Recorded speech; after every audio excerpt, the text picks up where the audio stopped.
Thank you for the privilege and opportunity given to present this paper on human rights in crisis. Let me take the opportunity to greet all the excellencies and all the graduates, I'm going to speak to. Now, clearly, I needed to understand that I am speaking from South Africa, Nigerian-born, South African citizen.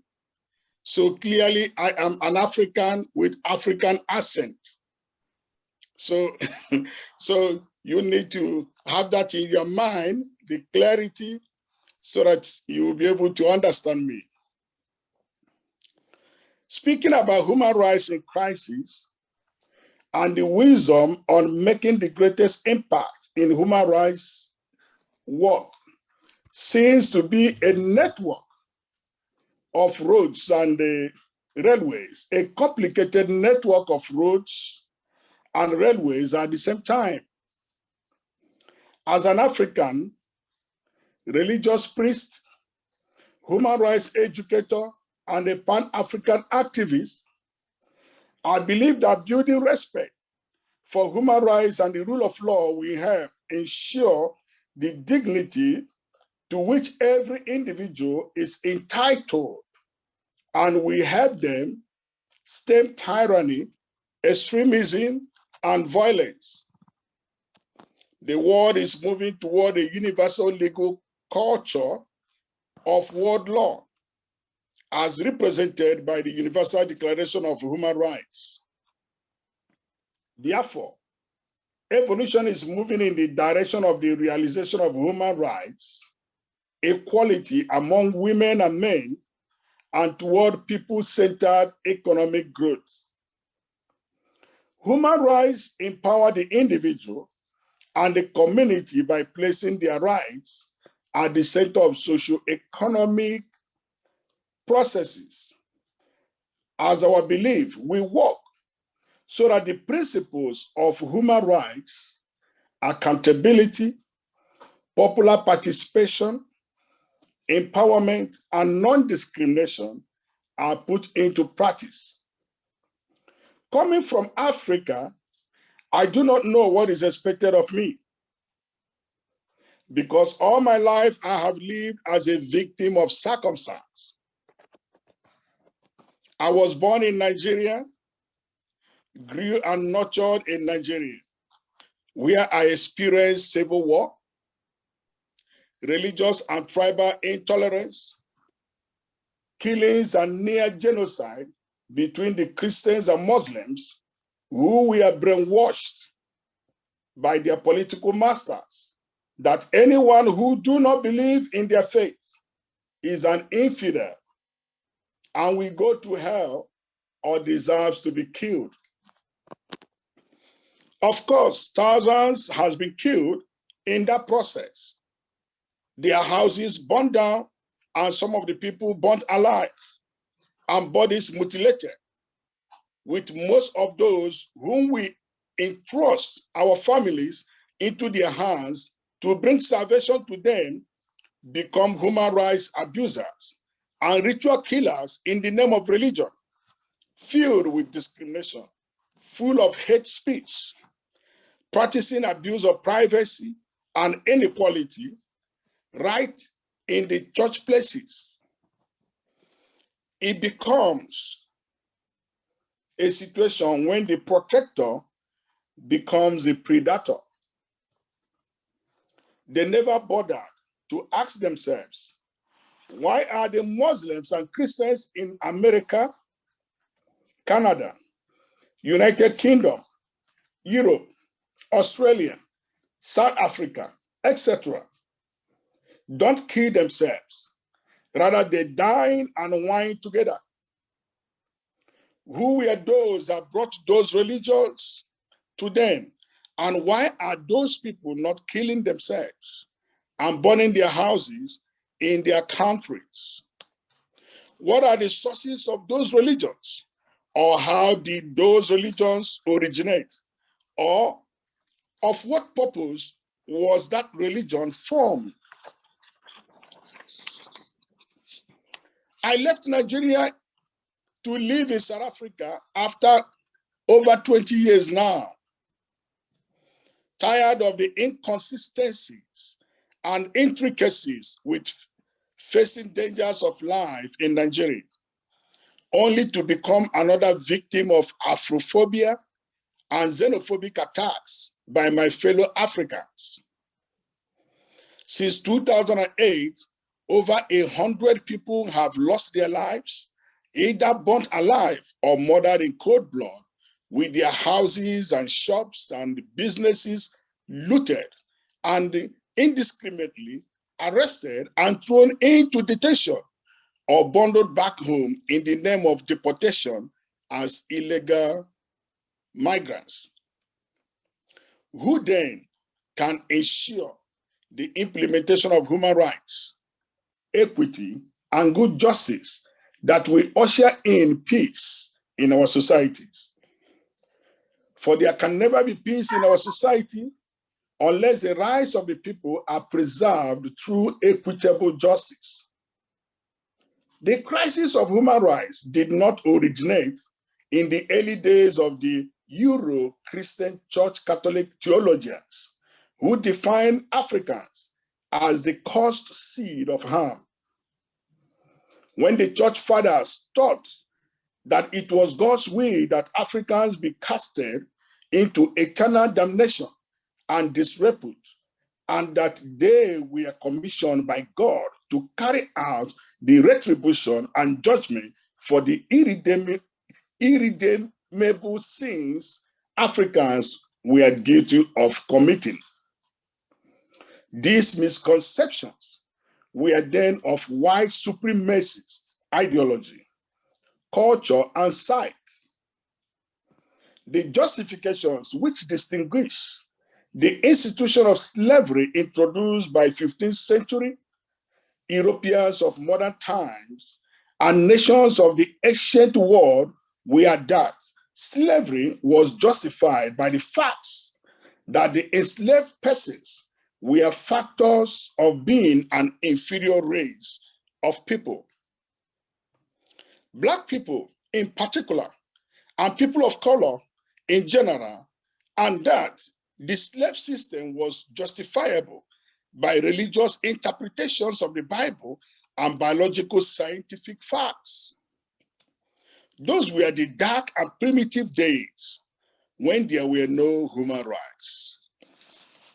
Human rights, which are rights inherent to all human beings, regardless of race, sex, nationality, ethnicity, language, religion, or any other status called inalienable rights of the citizens, was adopted and proclaimed by the United Nations General Assembly Resolution 217A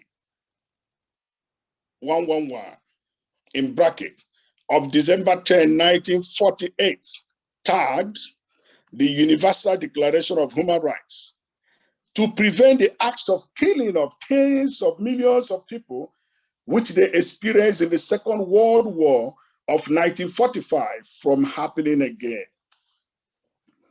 The crisis of human rights began when those victorious nations of the Second World War reached a resolution and put together what they claimed to be the inalienable rights of the citizens without the force of law. When the human rights have no force of law, how can it be realized? I have observed the United Nations Declaration of 1948 and its honest implementation since the declaration, the struggles of the Africans in diaspora, and the struggles of the third world countries, and ask myself what the core mission of the United Nations is. Not what they wrote in their mission statement and objectives. Because the discrimination in the globe, the hate, the abuse of rights, the invasion of privacy, colonialism, modern day slavery, etc., all negate the concept of the Universal Declaration of Human Rights. When I was in primary school over 45 years ago, We were taught by our teachers that we have 6 continents of the world, which comprises Asia, Australia, Africa, Europe, North and South America. And all political and economic dealings depend on the continent where you come from. Until now, I am yet in my little understanding to know in which continent that the Caribbean, the Middle East, the Oceanic, etc. falls in, or why are they not assigned to any continent at all?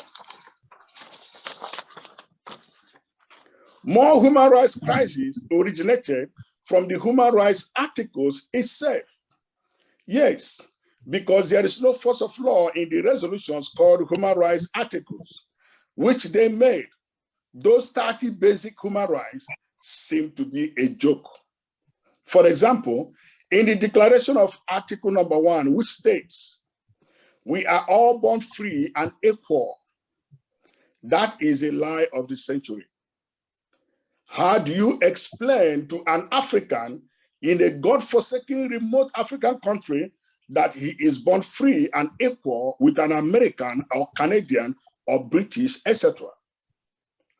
With his practical knowledge in the first place that he or she is not free? Or how do you explain the declaration in Article number 6, which claims you have rights no matter where you go, yet you are classified in the United Kingdom as illegal and deported to Rwanda, which is not your country, as a refugee? The human rights crisis caused by the basic 30 human rights, not backed by the force of law, brings us humans to be an endangered species. 4, to be free is not merely to cast off one's chains, but also to live in a way that represents and enhances the freedom of others. Firstly, we need to accept there are challenges. Then we think of how to bring solution to the challenges. The challenges of a generation will never be greater than the ideas and solutions within the people born into that generation. Otherwise, God has planned to fail, and God never fails. Human rights crises may have diminished, discriminated, and maligned us in many ways, but we have the right to take responsibility. The Human Rights Article number 29 says we have a duty to others, to other people, and we should protect their rights and freedoms. Our destiny is bound to that of our fellow humans. We believe in harmony with nature, hence cannot be passive, for passivity harms the cause of human rights. Human rights is neither a publicity campaign nor a political tool. The key is responsibility. This week, Pope Francis, in his first public event in Canada, displayed the Human Rights Article 29 of responsibility by confessing, condemning, and apologizing to the Canadian Indigenous people on the practice of cultural genocide through residential schools, enforcing the Indigenous children to the Catholic schools in Canada, and had earlier encouraged the setting up of Truth and Reconciliation Committee. This act sets precedence to peace resolution. The fact of resolution lies much deeper than definition, motion, and statement. Perhaps the problem of peace not fully realized and not felt in global sense is due to the fact that we took peace resolution literally and not practically. Many think and believe that understanding is agreeing. Understanding is not agreeing. This may involve negotiation, which is a specialized skill used by diplomats, business people, and union leaders to achieve peace or resolution practically, which has no precondition in peace resolution. It is not a literary thing, that you write down, sign, frame, and hang on a wall and look at them. It is not just enough to have a debate or hours of discussion. Write a minute of the session, putting it in an A4 or A3 paper and nicely printed and signed, framed, and hanging it on a wall, or taking group photos with it to show that we have achieved some sort of peace, because it is just a piece of paper with no practical value, and there is absolutely no guarantee that people will, in practical sense of it, will respect and follow that writing on the paper through. For true peace and prosperous nations to exist, there must be human rights education to religious leaders, parliamentarians, and the custodians of the people's culture and tradition.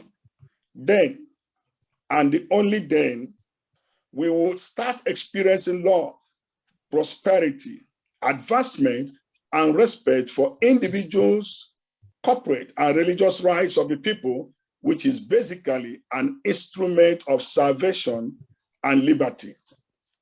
We are in desperate need of new ideas, new approaches, and new ways of bringing solutions to human rights crisis.